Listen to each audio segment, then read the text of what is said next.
Everyone, आज हम पढ़ेंगे क्लास 9th इकोनॉमिक्स का first chapter the story of village Palampur. इस चैप्टर के अंदर हम लोग एक पालमपुर इमेजिनरी विलेज है जिसकी सिचुएशन, जिसकी कंडीशन जो है वो वेस्ट उत्तर प्रदेश से मिलती जुलती है।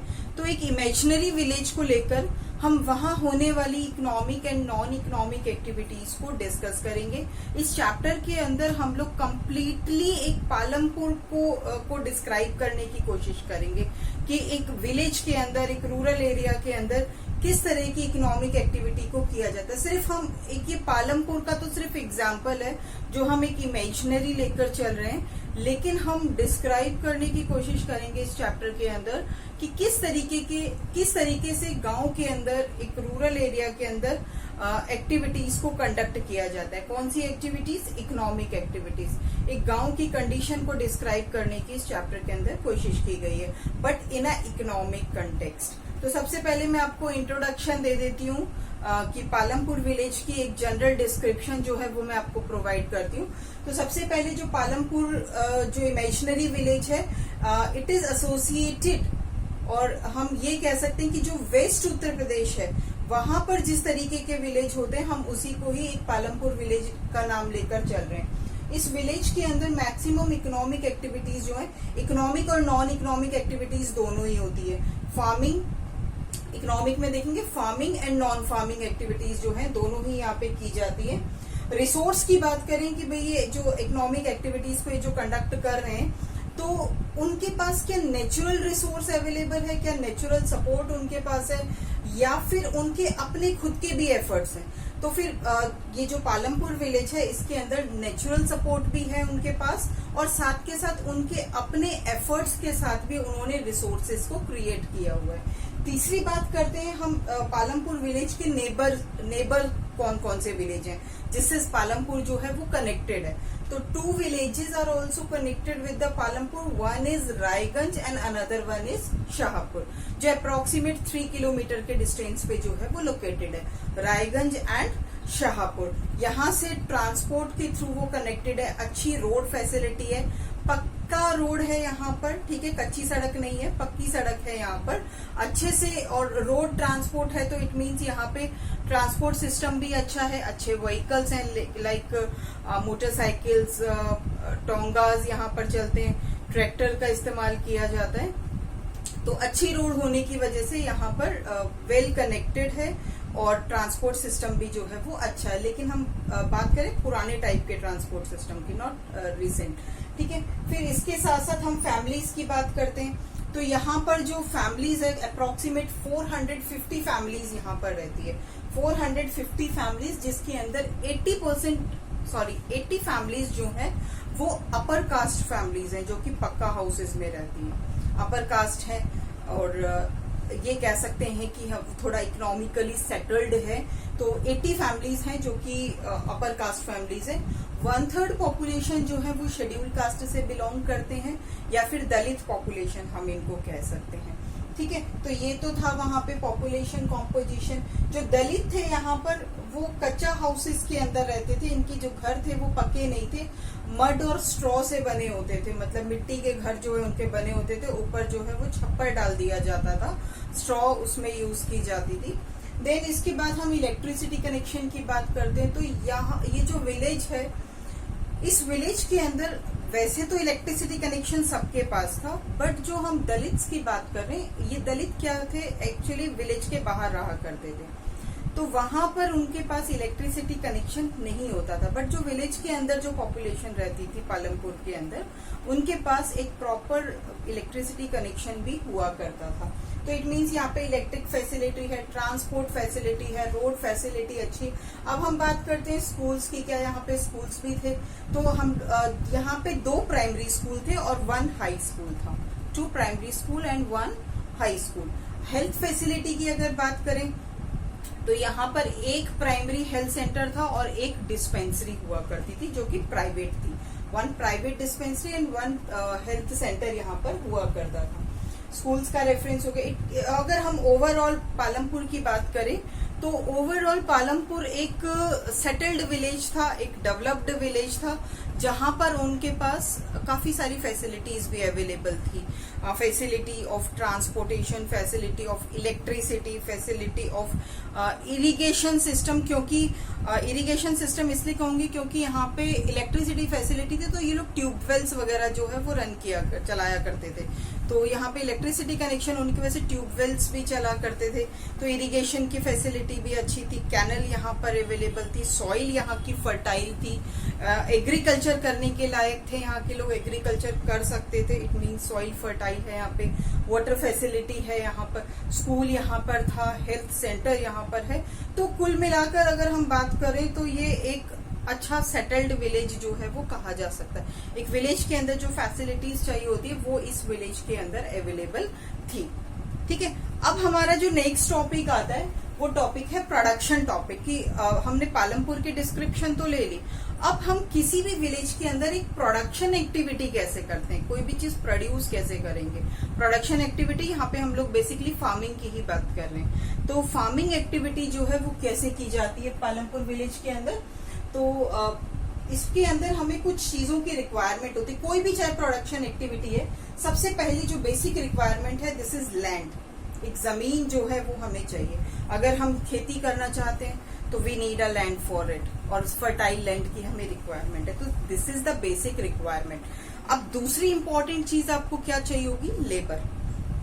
जमीन तो है लेकिन जमीन पे काम करने के लिए आपको मजदूर भी चाहिए, तभी तो आप प्रोडक्शन कर पाएंगे।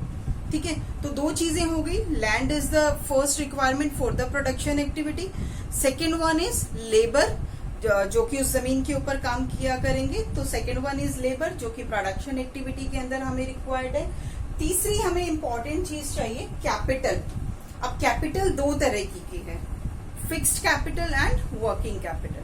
फिक्स्ड कैपिटल क्या होती है कि जिसमें हमने एक बार इन्वेस्टमेंट कर दिया, जिस चीज को हमने एक बार खरीद लिया, ठीक है, पैसा हमने जिसको खर्च कर लिया, उसको हम एक लॉन्ग टर्म के लिए यूज कर सकते हैं, लंबे टाइम तक यूज कर सकते हैं, फिर हमें उसके ऊपर बार बार खर्च करने की जरूरत नहीं। मान लीजिए किसी को फैक्ट्री, अपनी इंडस्ट्री खोलनी है, ठीक है, जमीन उसके पास है, ठीक है, ये उसकी फिक्स्ड कैपिटल हो गई। उसने उसके ऊपर बिल्डिंग बना ली, फिक्स्ड कैपिटल होगी, एक बार खर्च करना है क्योंकि जमीन एक बार खरीदी, एक बार उसने बिल्डिंग बना ली उस पर कंप्लीटली, तो दिस इज फिक्स्ड कैपिटल। फिर उसने उसके अंदर मशीनरीज फिट करी, मशीनरीज उस इंडस्ट्री के अंदर लगाई, तो तीसरा कैपिटल हो गया। ठीक है, again it is the fixed. ठीक है, अब उसमें मतलब जमीन है, बिल्डिंग है और मशीन्स है, ये तो उसकी फिक्स्ड कैपिटल हो गई। उसको जितने टूल्स चाहिए वो उसके अंदर अवेलेबल है, this is also a fixed capital क्योंकि एक बार खर्च करना है। दूसरी आती है हमारी वर्किंग कैपिटल, जिसे हमें बार बार इस्तेमाल करने की जरूरत है। जैसे कि अब फैक्ट्री तो खुल गई, मशीन भी आ गई, टूल्स भी आ गए उसके अंदर, लेकिन अब हमें रॉ मटेरियल चाहिए क्योंकि फैक्ट्री का काम तो प्रोड्यूस करना है, प्रोडक्शन करना है। अब प्रोडक्शन करने के लिए उसे क्या चाहिए, रॉ मटेरियल। अब वो रॉ मटेरियल लेकर आए। अब एक ऐसा तो है नहीं कि हम एक बार रॉ मटेरियल लेकर आ जाएंगे तो वो लाइफ टाइम प्रोडक्शन उससे होता रहेगा, नहीं। एक बार आप रॉ मटेरियल लेकर आए, आपने उसको फिनिश्ड गुड्स में चेंज कर दिया, उसको कन्वर्ट कर दिया, प्रोडक्शन हो गया। ठीक है, फिर अगेन आपको रॉ मटेरियल चाहिए, तो raw material is the working capital. ठीक है, अब उस रॉ मटेरियल को खरीदने के लिए आपको क्या चाहिए, मनी, पैसा चाहिए आपको, तो money is also a working capital. ठीक है, मैंने 5-6 चीजें आपको डिस्क्राइब करी है। एक तो मैंने आपको कहा है फिक्स्ड कैपिटल, जिसमें आप एक बार खर्च कर देंगे तो इट मीन्स आपको लॉन्ग टर्म के लिए कोई इन्वेस्टमेंट करने की जरूरत नहीं है। दूसरी होती है हमारे पास वर्किंग कैपिटल, जिसमें आपने एक बार खर्च कर दिया तो आप उसे बार बार खर्च करेंगे क्योंकि आपको प्रोडक्शन एक्टिविटी करनी है। ठीक है, दूसरे एग्जाम्पल से समझते, मान लीजिए कोई शुगर केन इंडस्ट्री है, ठीक है, शुगर केन इंडस्ट्री, और वहां से चीनी बनकर निकलती है, चीनी बनकर तैयार होता है वहां पे। तो क्या होता है कि जमीन it's a fix capital, building fix capital, जो उसके अंदर मशीन्स हैं दिस इज फिक्स कैपिटल, कौन कौन से टूल्स यूज हो रहे हैं फिक्स कैपिटल। ठीक है, अब इसके बाद फार्म से गन्ना खरीद कर लेकर आना, गन्ना खरीदने के लिए क्या चाहिए, मनी, वर्किंग कैपिटल, क्योंकि बार बार चाहिए ना। फिर उसके बाद हमें क्या, वो आपने शुगर केन परचेज किया तो वो शुगर केन भी आपके लिए क्या हुआ, रॉ मटेरियल। ठीक है, क्योंकि शुगर केन आप लेकर आएंगे, उसको फैक्ट्री में डालेंगे, फिर उसके बाद उस शुगर केन से वो शुगर जो है वो मैन्युफैक्चर होगी, तो that sugarcane is a raw material. ठीक है, तो रॉ मटेरियल एंड मनी ये आपका वर्किंग कैपिटल में आ जाएगा। तो ये आपकी प्रोडक्शन एक्टिविटी के लिए नेक्स्ट रिक्वायरमेंट है। इसके अलावा जो सबसे इंपॉर्टेंट है, this is the human capital. We itself a capital, हम खुद भी एक कैपिटल है, हम खुद भी एक रिसोर्स हैं, और हमारे बिना कोई भी प्रोडक्शन एक्टिविटी हो ही नहीं सकती। अब जैसे फैक्ट्रीज इंडस्ट्रीज में काम करना है, तो बिना ह्यूमंस के तो मशीन भी नहीं चलेंगी, वो ऑपरेट कैसे होंगी? लेबर की रिक्वायरमेंट आपको पड़ेगी, तो अगेन प्रोडक्शन एक्टिविटी के लिए ह्यूमंस की रिक्वायरमेंट। तो ह्यूमन कैपिटल भी हमें जरूरत है, लेकिन ह्यूमन के पास क्या होना चाहिए तब वो कैपिटल बन जाएगा या तब वो रिसोर्स होगा? ह्यूमन के पास बेसिकली नॉलेज होनी चाहिए, स्किल होनी चाहिए, ठीक है। तो नॉलेज अगर उसके पास है तभी तो वो शुगर केन को शुगर में कन्वर्ट कर सकता है, वीट को बिस्किट में कन्वर्ट कर सकता है, ठीक है, पोटैटोज को चिप्स में कन्वर्ट कर सकता है। वो तभी तो कन्वर्जन होगा जब उसके पास नॉलेज होगी कि ये काम कैसे किया जाएगा। तो next requirement for the production activity is the human capital. तो मैंने फैक्टर्स लिखे हैं, ये फैक्टर्स ऑफ द प्रोडक्शन है, लैंड, लेबर, कैपिटल, जिसको मैंने 2 पार्ट्स में डिवाइड किया, fixed and working capital, and next one is human capital. यहां तक आपको क्लियर है? अब हम आते हैं फार्मिंग एक्टिविटी पालमपुर के अंदर। पालमपुर के अंदर किस तरीके से फार्मिंग एक्टिविटी की जाती है। सबसे पहला पॉइंट है लैंड इज फिक्स्ड। पालमपुर की जितनी जमीन थी वो फिक्स थी, यानी कि उनके पास जितनी भी प्रोडक्शन के लिए जमीन थी वो फिक्स्ड थी। मतलब जितनी जमीन पे वो लोग खेती करते थे, फार्मिंग करते थे, दैट वाज फिक्स्ड, ठीक है। तो उनके और इसके मेन तो एक तो फार्मिंग एक्टिविटी हो गई, दूसरी उनकी लैंड फिक्स्ड हो गई, और तीसरा वो लोग कोशिश करते थे कि जो कि वेस्ट लैंड है पालमपुर के अंदर, वहां पर किसी ना किसी तरह की फैसिलिटीज अवेल करवाकर उसको कल्टीवेबल लैंड में कन्वर्ट करें। तो this was the method, this was the initiative used by initiative taken by the people of the Palampur. तो फर्स्ट थिंग, फार्मिंग एक्टिविटी जो है, land was fixed in the Palampur. Next one, अब हम second topic describe करते हैं कि cropping season क्या था। एक क्रॉपिंग सीजन तो हम जनरली एग्रीकल्चर वाला ही ले रहे हैं। पालमपुर के अंदर 2 टाइप की क्रॉप्स ग्रो की जाती थी। First one was kharif and second one was rabi. अब खरीफ की क्रॉप क्या होती है? It is growing in the onset of monsoon. जब मॉनसून की शुरुआत होती है तब इस फसल को ग्रो किया जाता है, ठीक है। जैसे कि आपका मंथ हो गया जुलाई के आसपास, जुलाई फर्स्ट वीक हम लोग मान सकते हैं, क्योंकि हम लोग इस पालमपुर विलेज को हम लोग उत्तर प्रदेश से बिलोंग कर रहे हैं ना, उसको एसोसिएट कर रहे हैं उत्तर प्रदेश से, तो फिर हम इसलिए कह सकते हैं कि जुलाई का जो मंथ है यहाँ पे खरीफ क्रॉप को ग्रो किया जाता था। अब खरीफ क्रॉप के अंदर ज्यादातर ये लोग ज्वार और बाजरा लगाया करते थे। ज्वार और बाजरा जो है वो फॉडर क्रॉप यूज होता था, एनिमल्स वहां पे रहने वाले कैटल्स के लिए ये इस्तेमाल किया जाता था, ज्वार एंड बाजरा, ठीक है। अब हम दूसरी बात करते हैं रबी की फसल जो है। यहाँ पे रबी की फसल कौन सी ग्रो की जाती थी? पहले रबी की फसल होती क्या है, इसको हम लोग विंटर क्रॉप भी कहते हैं। जब आपकी खरीफ की फसल सितंबर अक्टूबर में कट के हार्वेस्ट होकर तैयार हो जाती है, तो उसके बाद जो हम क्रॉप ग्रो करते हैं, that crop is known as rabi crop in the month of November December, या end of the October and November में जो हम क्रॉप ग्रो करते हैं, हार्वेस्ट करते हैं इसको मार्च अप्रैल के अंदर, that crop is known as rabi crop, ठीक है। 2 क्रॉप्स हो गई, kharif crop and rabi crop. Reminding the months, kharif crop is grown during the onset of monsoon, और विड्रॉल ऑफ मॉनसून में इसको हार्वेस्ट कर लिया जाता है approximately in the month of September October, ठीक है। वहीं रबी की बात करते हैं, अक्टूबर नवंबर में इसको ग्रो किया जाता है, मार्च अप्रैल में इसको हार्वेस्ट कर लिया जाता है। अब तीसरी क्रॉप आती है हमारे पास जायद। जायद होती है रबी और खरीफ के बीच में। जैसे अगर हम मंथ वाइज भी कैलकुलेट करें तो जो रबी की क्रॉप है हमने अप्रैल में हार्वेस्ट कर ली, अब हमें दूसरी फसल लगानी है जुलाई के महीने में, ठीक है, तो हमारे पास मई जून अप्रैल, लगभग अप्रैल मई जून ये 2-3 महीने बच जाते हैं जिसमें हम लोग क्रॉप्स ग्रो कर सकते हैं, हमारे पास टाइम है। तो कहीं कहीं पे पालमपुर के क्रॉप को भी ग्रो किया जाता था, बट ज्यादातर लोग जो है वो 2 क्रॉप्स ही लेते थे। बट कुछ पोर्शंस ऐसे थे जो कि वेल फर्टाइल थे, वाटर फैसिलिटी अवेलेबल थी, तो दे वर ग्रोइंग द जायद क्रॉप ऑल्सो। तो 3 टाइप्स के क्रॉपिंग सीजन हो गए। अब हम क्रॉपिंग पैटर्न की बात करते हैं। थोड़ा सा डिफरेंस है क्रॉपिंग सीजन और क्रॉपिंग पैटर्न में। सीजन तो मौसम के अकॉर्डिंग हमने क्रॉप को ग्रो किया, पैटर्न हम किस तरीके से उसको लगा रहे हैं, मेथड क्या है। अगर हमने सिंगल क्रॉप लगाई, पूरे खेत के अंदर एक ही फसल है, ठीक है, तो this is called single crop, single cropping pattern, ठीक है। और अगर हमने 2 फसलें लगाई, this is called double cropping pattern. Third pattern, इसके अंदर हमने 2 से ज्यादा क्रॉप्स जो है वो ग्रो करी। तो ये 3 क्रॉपिंग पैटर्न है, सिंगल, डबल एंड मल्टीपल। अब हम आगे बढ़ते हैं फार्मिंग मेथड। पालमपुर के अंदर किस तरीके के फार्मिंग मेथड्स किए जाते थे? 2 मेथड्स थे, traditional and modern. Traditional and modern, जैसा अभी हमने पालमपुर की डिस्क्रिप्शन में भी किया था कि यहाँ पे सभी परिवार अमीर नहीं थे। 80 फैमिलीज जो थी वो थोड़ा सा रिच थी, वो थोड़ा वेल ऑफ फैमिलीज थी, लेकिन वो मॉडर्न टेक्निक्स इस्तेमाल कर सकते थे फार्मिंग एक्टिविटी के अंदर। लेकिन जो मैक्सिमम फैमिलीज थी, ठीक है, ज्यादातर फैमिलीज जो हैं, they were using traditional methods for the farming. अब क्या डिफरेंस होता है ट्रेडिशनल फार्मिंग मेथड में और मॉडर्न फार्मिंग मेथड में? ट्रेडिशनल फार्मिंग मेथड जो होता है, इसमें हम पुराने तरीके से खेती करते हैं। टूल्स जो है वो पुराने टाइप के होते हैं, स्मॉल टूल्स होते हैं, प्रिमिटिव टूल्स हम लोग कह सकते हैं, ठीक है।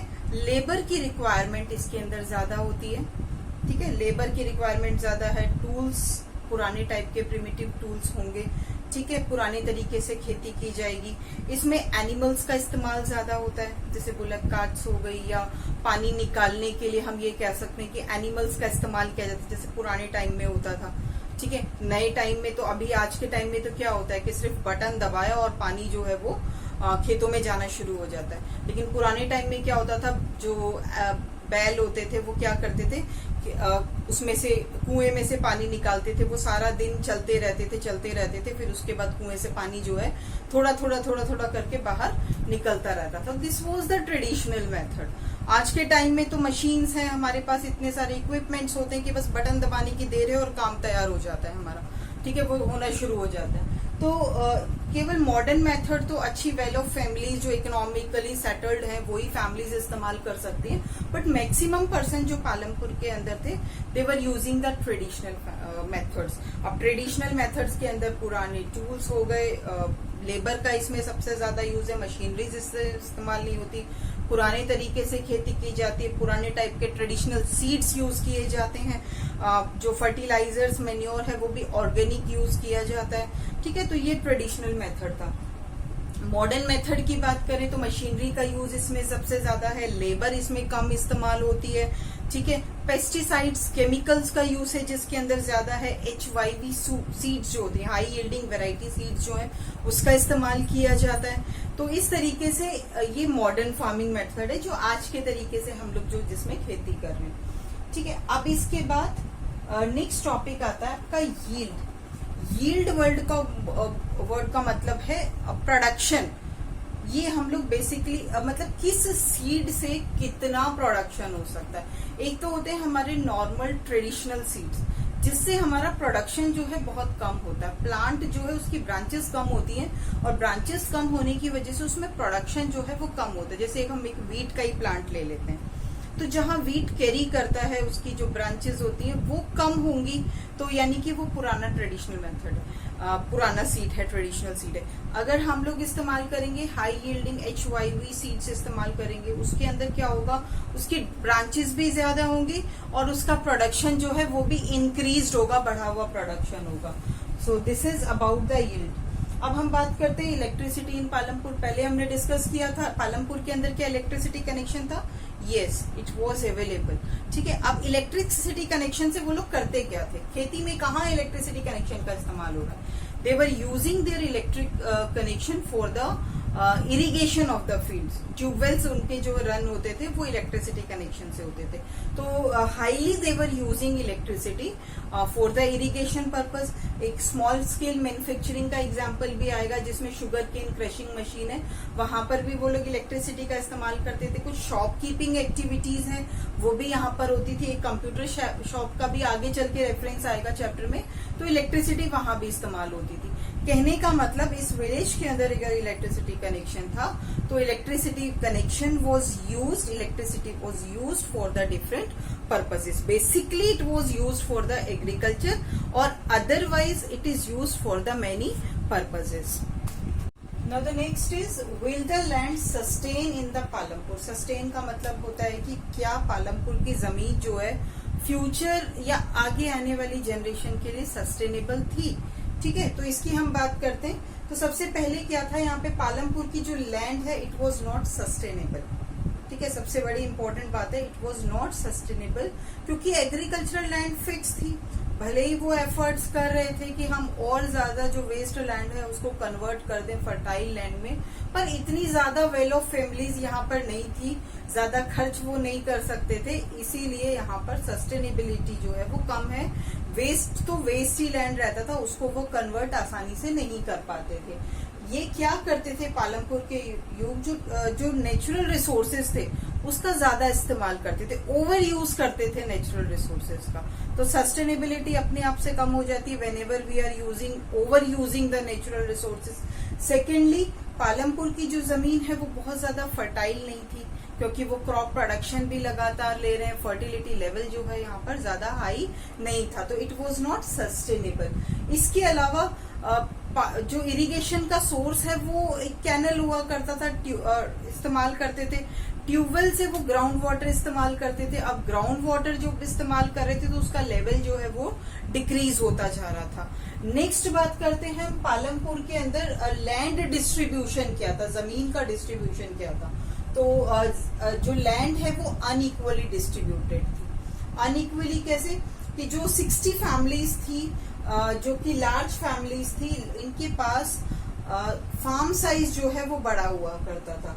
ठीक है, half of the population was landless, उनके पास जमीन नहीं होती थी।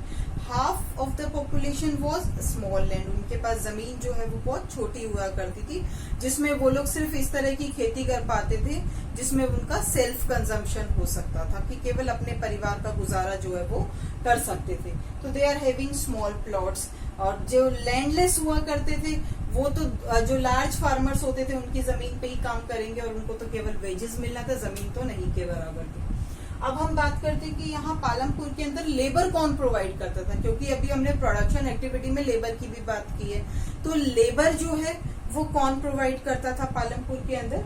तो 3 टाइप्स के फार्मर पहले हम डिस्कस कर रहे थे, small farmer, medium farmer and large farmer. Small farmer एक छोटा किसान जिसके पास छोटी जमीन है। अब छोटी जमीन है तो उसे लेबर की रिक्वायरमेंट बिल्कुल भी नहीं है, उसका अपना परिवार और वो खुद मिलकर उसमें से खेती कर लेंगे, ज्यादा टूल्स की भी रिक्वायरमेंट नहीं है, ज्यादा मशीन्स भी नहीं चाहिए।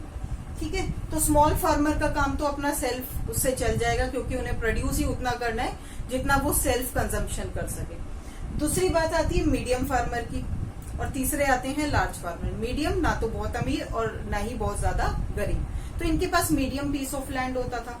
लार्ज फार्मर के पास फार्म साइज बड़े होते थे, दोनों को ही रिक्वायरमेंट होती थी लेबर की।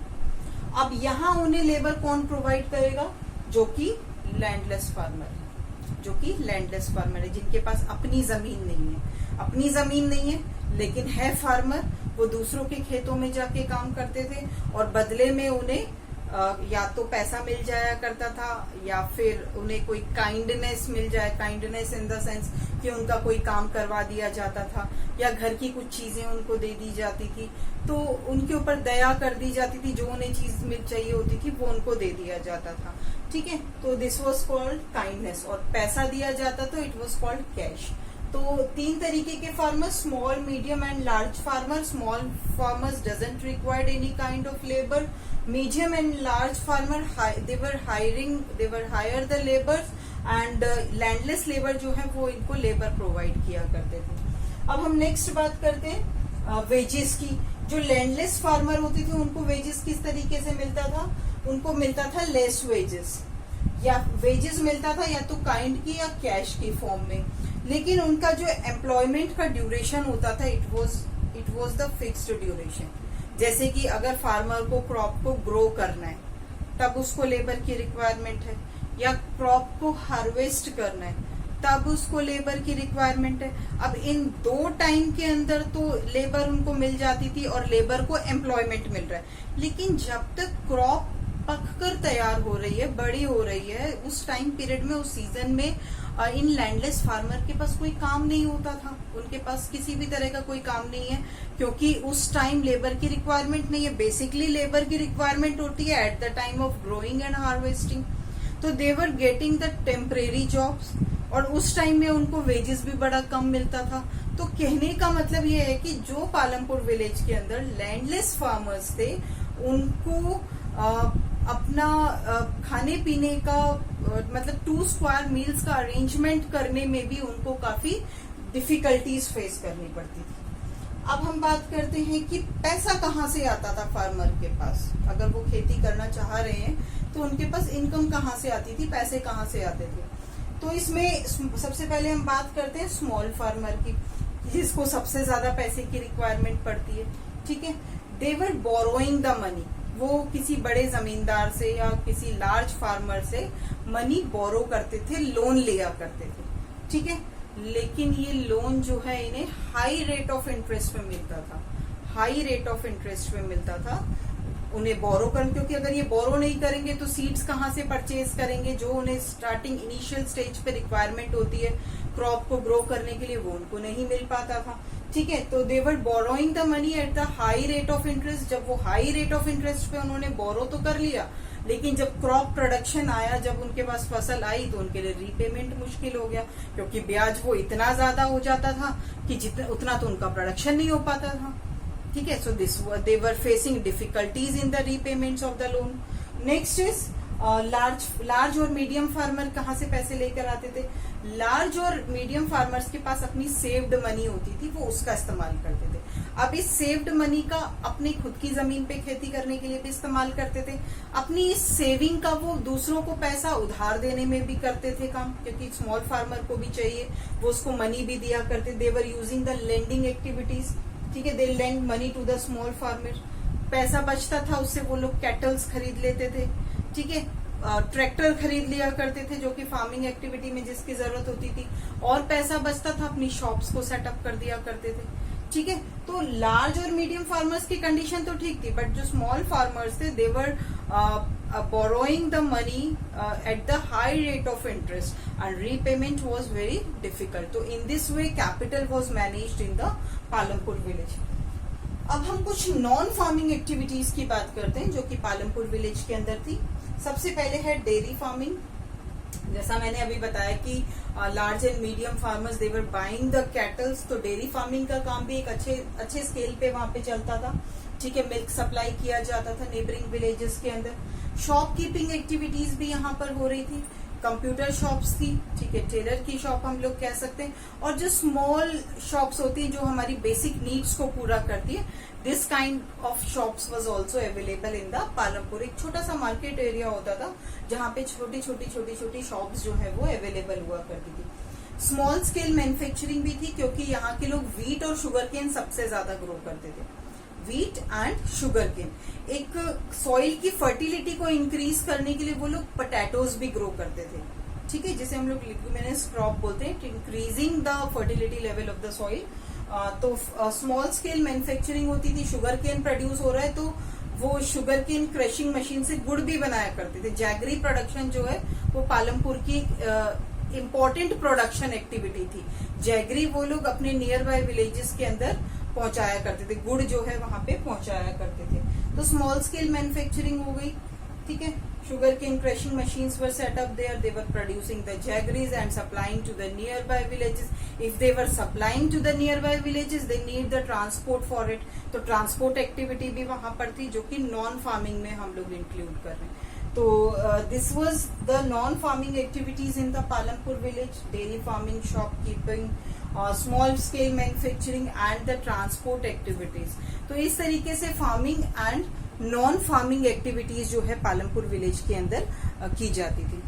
अब हम बात करते हैं टॉपिक ग्रीन रेवोल्यूशन की। वैसे तो ये टॉपिक जो है चैप्टर के बीच में आता है, बट इसको थोड़ा सा ब्रॉडर वे में एक्सप्लेन करना था, तो इसलिए मैंने इसको थोड़ा सा इसको सब चैप्टर के सबसे लास्ट में लिया है। तो ग्रीन रेवोल्यूशन होता क्या है, सबसे पहले तो हम ये बात करते हैं। ग्रीन वर्ड आया है, it means associated with the crop production, यानी कि ये हमारी एग्रीकल्चरल एक्टिविटी से एसोसिएटेड है, ठीक है। रेवोल्यूशन एक तरह की क्रांति आना या ऐसा कुछ हो जाना कि एकदम से प्रोडक्शन जो है वो इंक्रीज हो जाए। अब ये हुआ ड्यूरिंग द 1960s के टाइम पीरियड के अंदर। तो इस टाइम पीरियड के अंदर हमारा एग्रीकल्चरल प्रोडक्शन एकदम से बढ़ गया, तो इसीलिए हम इसको क्या कहते हैं, ग्रीन रेवोल्यूशन। बेसिकली इसके अंदर जो क्रॉप इंक्लूडेड थी दैट वाज व्हीट क्रॉप, ठीक है। ये जो इसके अंदर एक खास किस्म का सीड होता है जिसको हम HYV बोलते हैं, हाई यील्डिंग वेराइटी सीड, वो इस्तेमाल किया जाता है और उसके इस्तेमाल करने की वजह से ही ये प्रोडक्शन जो है वो इंक्रीज होता है। ये सीड जो है डेवलप किया गया था मैक्सिको के अंदर, फिर उसके बाद ये यूरोप आया, यूरोप से ये इंडिया में पहुंचा और इस तरीके से वर्ल्ड के अंदर एक तरीके से इस सीड ने जो एक रेवोल्यूशन जो है वो ला के रख दिया इन द एग्रीकल्चरल प्रोडक्शन। तो सबसे पहले हम लोग बात करते हैं ग्रीन रेवोल्यूशन के एडवांटेजेस की। तो first advantages, HYV seed is used for this kind of revolution, high yielding variety seed is used. Second, use of machineries, क्योंकि इस सीड की खास बात क्या होती है कि इससे प्रोडक्शन बहुत ज्यादा होता है, ठीक है। जो फूड सीड कंटेनिंग एरिया होता है प्लांट के अंदर वो ज्यादा होता है, तो प्रोडक्शन ज्यादा होगा इससे, और प्रोडक्शन ज्यादा होगा तो इट मींस वहां लेबर से काम नहीं चलेगा, वहां पे मशीनरीज से काम चलेगा। तो इसमें मशीनरीज का इस्तेमाल भी सबसे ज्यादा किया जाता है। सेकंड, इस प्लांट को बढ़ाने के लिए, ग्रो करने के लिए हमें केमिकल्स डालने पड़ेंगे, पेस्टिसाइड्स का इस्तेमाल करना पड़ेगा, इंसेक्टिसाइड्स का इस्तेमाल करना पड़ेगा। अगर हम ये पेस्टिसाइड्स, इंसेक्टिसाइड्स और डिफरेंट केमिकल्स का यूज करते हैं तो इसका प्रोडक्शन अच्छा होता है, क्योंकि इसके जो प्लांट्स के आसपास जो पेस्ट होते हैं, ठीक है, अनवांटेड प्लांट्स जिसे हम वीड्स भी बोलते हैं, ये जो है वो इससे हट जाता है, ठीक है। नेक्स्ट है कि इसको एक अच्छा इरिगेशन सिस्टम भी चाहिए, यानी कि वाटर की रिक्वायरमेंट भी सीड को सबसे ज्यादा होती है। तो अगर वाटर की अवेलेबिलिटी किसी पर्टिकुलर एरिया के अंदर बहुत ज्यादा है तो वहां पर हम HYV सीड का इस्तेमाल करके अच्छा प्रोडक्शन ले सकते हैं, because this kind of seed requires more water for the irrigation, ठीक है। दूसरा है ये प्रोडक्शन जो है वो सबसे ज्यादा करेगा, मोर प्रोडक्शन होगा। अगर प्रोडक्शन ज्यादा होगा तो डेफिनेटली हम लोग मनी अर्निंग ज्यादा करेंगे, मनी अर्निंग ज्यादा होगी तो हमारी कंट्री का GDP बढ़ेगा, GDP बढ़ेगा तो कंट्री का इकोनॉमिक डेवलपमेंट भी होगा। तो इसीलिए हम इसको प्रोडक्शन के मामले में एक रेवोल्यूशन कहते हैं। So this is the advantage of green revolution. लेकिन अगर किसी चीज का कोई फायदा होता है तो कुछ नुकसान भी होते हैं। अब हम इसके कुछ डिसएडवांटेजेस डिस्कस कर लेते हैं। सबसे पहला डिसएडवांटेज है कि क्योंकि हम इसमें केमिकल्स बहुत ज्यादा इस्तेमाल कर रहे हैं तो क्या होता है कि सॉइल का जो फर्टिलिटी लेवल है वो रिड्यूस होता चला जाता है, वो सॉइल की जो फर्टिलिटी है वो कम हो जाएगी, ठीक है। वाटर लेवल, क्योंकि मैंने अभी बताया था कि इसके अंदर पानी की बहुत ज्यादा रिक्वायरमेंट है, वाटर बहुत ज्यादा चाहिए। अगर वाटर रिसोर्सेज हमारे पास एडिक्वेट है तब तो कोई प्रॉब्लम नहीं है, लेकिन हम ऐसे एरियाज में वाटर को यूज HYV सीड्स यूज कर रहे हैं जहाँ पे वाटर की अवेलेबिलिटी नहीं है, तो ये वहां के वाटर लेवल को रिड्यूस कर देता है। ग्राउंड वाटर हम यूज करते हैं तो ग्राउंड वाटर लेवल जो है वो रिड्यूस हो जाता है, ठीक है। Next is it increase the soil alkaline, soil के अंदर जो सैलिनिटी लेवल होता है, सॉइल जो है इनफर्टाइल हो जाती है, क्योंकि हम इसमें केमिकल्स का बहुत ज्यादा इस्तेमाल कर रहे हैं। केमिकल का इस्तेमाल कर रहे हैं तो एक तरीके से पॉल्यूशन होने का भी सबसे ज्यादा खतरा है, क्योंकि प्लांट्स के ऊपर हम पेस्टिसाइड्स डालेंगे, इंसेक्टिसाइड्स डालेंगे, तो वो क्या होगा, जब पानी बरसात वगैरह आएगी तो वो पानी जो है केमिकल्स उतर के वो मिट्टी में जाके मिल जाएगा, तो सॉइल की फर्टिलिटी भी कम हो जाएगी और सॉइल भी पॉल्यूट हो जाएगी। इन्वायरमेंट के ऊपर भी ये इफेक्ट डालता है, इन्वायरमेंटल लॉस भी है, ठीक है। और इसका सबसे बड़ा ड्रॉबैक ये भी रहा ग्रीन रेवोल्यूशन का, because it was limited to the certain parts of our country. ये केवल कुछ ही एरियाज में सक्सेसफुल हो पाया, जैसे कि पंजाब का एरिया है, बिकॉज यहाँ वाटर अवेलेबिलिटी अच्छी। लेकिन अगर हम आज की बात करें तो ग्राउंड वाटर लेवल जो है वो यहाँ पे डिक्लाइन होता जा रहा है। दूसरा स्टेट है हमारा हरियाणा, जहाँ पे ग्रीन रेवोल्यूशन रहा।